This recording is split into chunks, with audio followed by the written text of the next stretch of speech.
जब हम किसी को प्रणाम करते हैं, उन्हें नमस्कार करते हैं या हमें कोई प्रणाम करता है, तो अनायास ही हमारे मुंह से निकलता है खुश रहो, गॉड ब्लेस यू, सदा सुखी रहो। ये जो प्रणाम के उत्तर में हमारे मुंह से निकलते हैं ना, ये कोई साधारण शब्द नहीं है, ये दुनिया के सबसे कीमती शब्द हैं। आजकल हम इन बातों को महत्व देना बंद करते जा रहे हैं, पर यकीन मानिए, जो प्रणाम के जवाब के रूप में आशीर्वाद हमें मिलता है या हम किसी को देते हैं, वो 100% चमत्कारिक शब्द होते हैं, बेशकीमती शब्द होते हैं।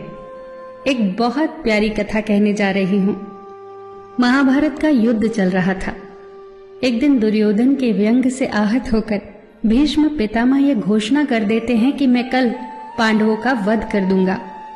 इस घोषणा का पता जैसे ही पांडवों को चलता है तो उनके शिविर में बेचैनी बढ़ जाती है।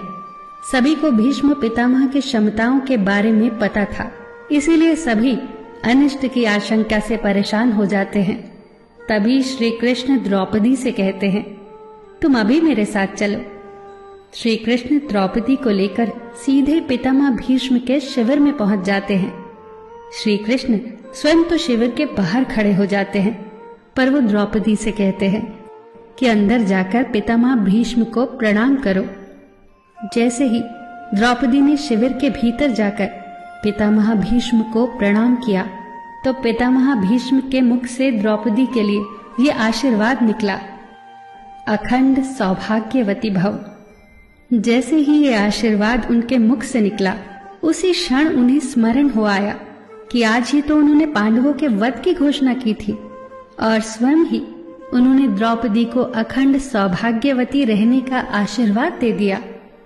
फिर पितामह भीष्म ने द्रौपदी से पूछा, पुत्री, क्या तुम इतनी रात को यहाँ अकेली आई हो या तुम्हें यहाँ श्री कृष्ण लाए हैं? तब द्रौपदी ने कहा, जी पितामह, और वो शिविर के बाहर ही खड़े हैं। शिविर से बाहर निकलकर दोनों ने एक दूसरे को प्रणाम किया और पितामह भीष्म ने कहा, मेरे एक वचन को मेरे ही दूसरे वचन से काटने का काम केवल कृष्ण ही कर सकते हैं।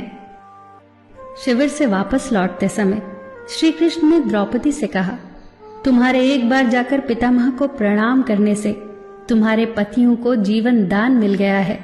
अगर तुम प्रतिदिन भीष्म, धृतराष्ट्र, द्रोणाचार्य आदि को प्रणाम करती होती और दुर्योधन, दुशासन आदि की पत्नियां भी पांडवों को प्रणाम करती होती, तो शायद इस युद्ध की नौबत ही न आती।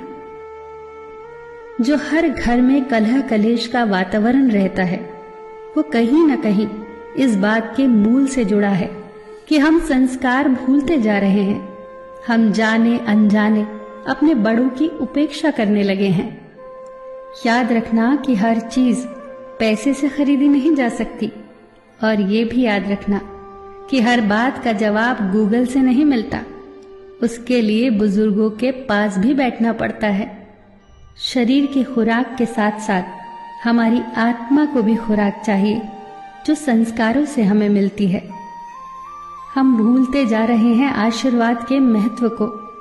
आशीर्वाद एक कवच की तरह होता है, जो हर बाधा से हमारी रक्षा करता है। कितनी सुंदर बात कही है किसी ने। प्रणाम अनुशासन है, प्रणाम शीतलता है, प्रणाम आदर सिखाता है, प्रणाम से सुविचार आते हैं, प्रणाम झुकना सिखाता है, प्रणाम क्रोध मिटाता है, प्रणाम आंसू धो देता है, प्रणाम अहंकार मिटाता है, प्रणाम हमारी संस्कृति है। आप सभी को मेरा सादर प्रणाम।